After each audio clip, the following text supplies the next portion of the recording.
Okay, here we are on January 9th, Monday, 2017. This is our last session with Michelle for the Heal the Healer program. Yay. You know, I've learned to love you guys so much in this past few months working with you, and I think it's challenging. Yeah, it's so challenging to spend time with them, right? My Reiki children. Yes. But I've seen so much progress with you, and let's talk about what you took the program for, and then the things that you have gained since we started. Great. Okay? So let's look first of all at what you wanted to gain. So everybody gets a contract with program intentions for the Heal the Healer program. And do you want to talk about that? Sure. Okay. So my top 3 personal challenges that I wanted to work on was focusing on improving my health and taking care of myself. I had a tendency to work really hard, not take any breaks, not eat all day long, and we all know that that is not really good for your health, long-term health for your body either. So eating healthy food at regular intervals, not over-scheduling with clients, and taking time each day for self-care. My top challenges professionally, specifically around the Healer program, was a lack of training in how to incorporate healing work into my practice, how to educate my clients and charge for my time doing energy work, and the lack of confidence of knowing what to do with my intuitive abilities. What I wanted the most was to heal from past wounds and discover a real sense of self. And then my biggest obstacle was me not being willing to see the truth, not having the confidence to believe in myself, believing that I am the problem when I'm really not. Too much taking it all on. That's right. That's right. We're not responsible for the world. So how has your life changed and how's your work changed since beginning the Heal the Healer program? I am definitely more balanced. I am centered. I was sharing with you that I felt like I've had intuitive ability, since I was a little kid, but I felt as I've gotten older, there was like a static and a fuzziness that I couldn't really hear what, my intuition was telling me. Right. And just even from that very first session, I felt much more centered and grounded, balanced, and that static is gone. We call that interference. Interference, yes. Right.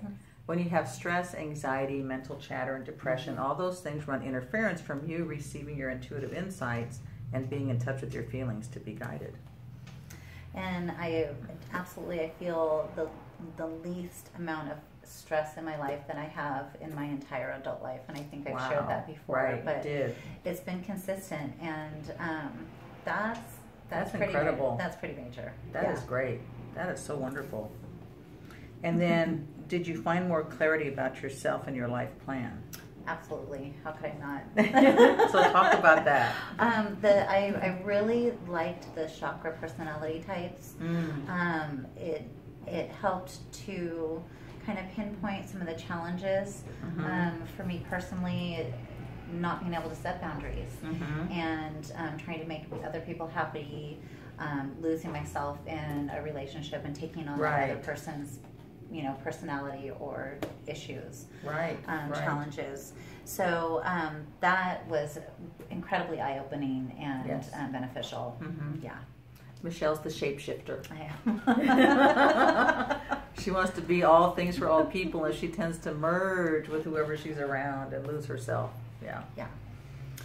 So now I've learned really how to use that as my benefit and be able to understand other personality types and communicate with them, but still stay strong in my personal boundaries and what works for me. Right. And then you were talking about something else, is that you discovered that your primary access mode, sensory access mode, is olfactory. Is olfactory. Using the sense of smell. Yeah. And but I'm acting as a visual, or I was. Right. Hopefully a little less now. And I just, throughout my entire life, I have always had a really good sense of smell. And you use the term, you sniff things out, and that is exactly what I do. I'm always kind of like a little detective, and I gotta figure out what's happening exactly. And so I really am enjoying the flower essences, the Bach flower remedies. Good. There was ones that we had talked about that I'm just incorporating. I'm just finishing the rescue remedy Okay. with the bottle of the rescue remedy. Right. And looking forward to starting those new ones. The next series, yeah. The next series. Flower essences are not essential oils, but they're actually the essence or the spirit of a plant. So when you take those, it helps to remove some of the programming that has gotten in the way of you being yourself, which one of the things was not being true to your olfactory nature. Right. So the flower essences have been helping her to get more in tune with that, with her true nature. And living in Napa Valley, it's very interesting how many olfactory learners there are around here. I bet. A lot. I bet. Yeah. And it's so different. it's It's very tribal. It's very, salt of the earth. We got it. I've got a lot of them here. That's great. So were you able to make the changes that you wanted to make? Yes. I don't believe it's black and white. It's a journey. Like we're peeling away those, layers of the onion. Yes. And yes. I feel like through this process, I've healed a lot from past wounds and have the tools to continue that healing. I think there's probably still a little bit deeper, but Sure. I have a sense of lightness and non-despair. This has been a really intense past few months in the entire world. And I feel that this has given me the tools to be that light instead of focusing on the darkness and Right. and kind of the challenges that we're facing. Right. That I can and help other people access their light as well. Good. Yeah. And then the father issues that you were having? Oh yeah, I think those are, it's a process. I feel less anger and more acceptance. And I've always believed that you're presented with challenges to help you become the person that you need to be. Great. And without that major challenge, I would definitely not be who I am. That's right. Yeah. Pain is really a pathway to your passion and Very to true. personal growth. So, when we look at it that way, instead of trying to numb out, it's really good to kind of just dive into that and discover what's on the other side, which is what you have been doing. Yep, absolutely. Yeah, definitely. And how did your relationships change? Did they improve with family, friends, and clients? I would say yes, all have improved with all three family, friends, clients. There's some that I needed to go away, that I needed to put my boundaries or enforce those boundaries. Right. And that meant that some clients are no longer my clients, but that Right. needed to happen. I remember those stories. Yes, that was good. Had a little bit of that. And the same in some personal relationships, ones that were really not truly supporting me, that I kept hanging on to. Right. I've been able to let go and feel happy. Oh, good. That's great. So, and then this goes with setting boundaries. Now, you told me about some of the clients that you had to set boundaries with. And are there any other boundary stories that you want to share? Or just about that in general? I think I'm definitely better able to set boundaries in my personal life, in my work life, and I feel it just all through Christmas and Thanksgiving. I had at least one client a day that didn't show up and didn't call, and that's very unusual. And in the past, I would feel a lot of guilt around charging that client. Right. I had zero guilt. I, said if someone was, called me afterwards and was sick, that is something that I consider a pass. But with the ones that, their life got busy, they forgot, I just simply said, I'm sorry, I'll have to charge you and we'll rebook for, after Christmas or after the holidays. Right. And that inner turmoil that was there is not there. Yay. That's great. Huge. Yeah. That's a biggie. That's a real Big biggie. one. Right. So let's see. How do you measure success now? I would say that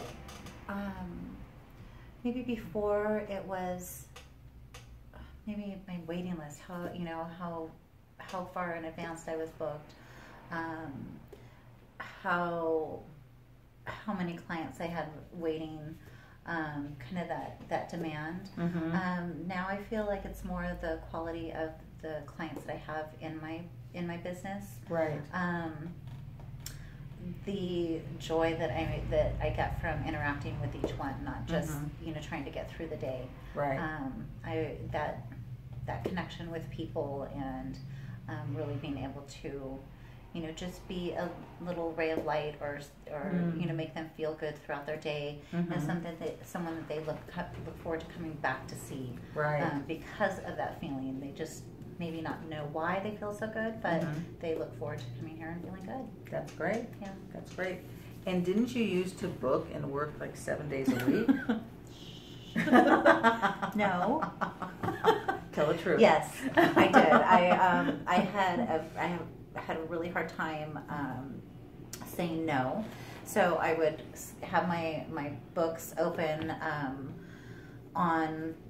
for online booking, and once that was full, if someone contacted me and I could come in earlier or stay later or cut out my lunch break, I would do it because I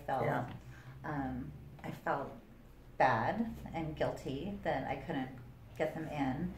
And there's also that fear of this is the only way that I make my money. So if I turn it down, right. It's not going to come again. Right. You might miss out on the opportunity to make that few bucks. Yeah. Whatever. Yeah. Right. And then, what practices do you include in your life that you didn't before? Oh, self-Reiki is my very favorite.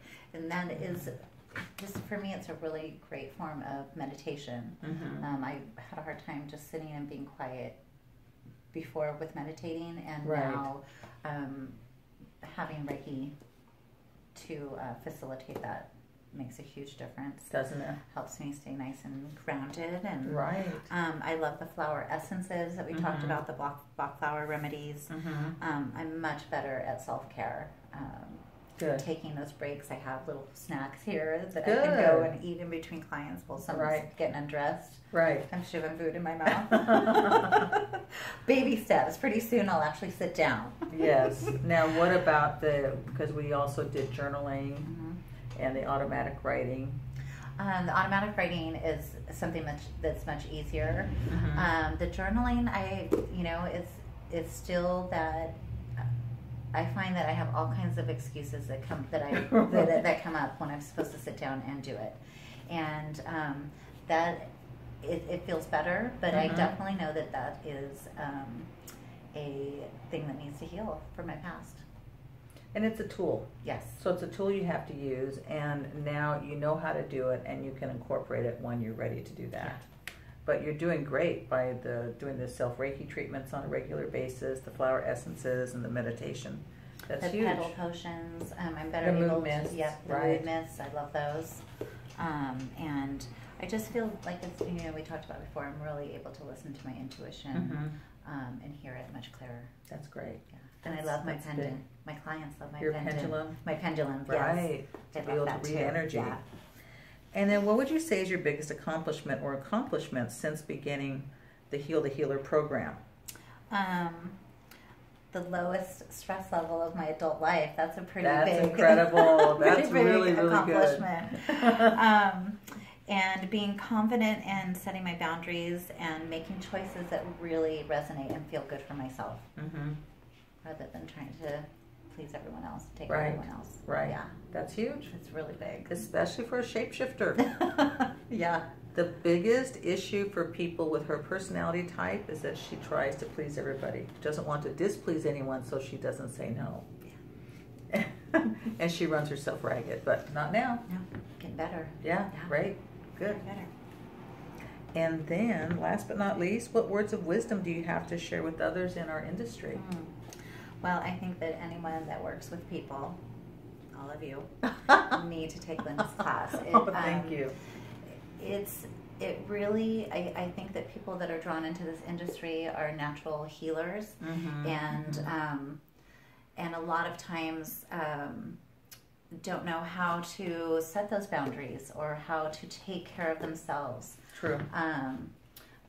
And so I think this is an incredible resource to discover what your path is, how to take care of yourself. And in turn, you're going to be taking care of other people much better because you're taking care of yourself.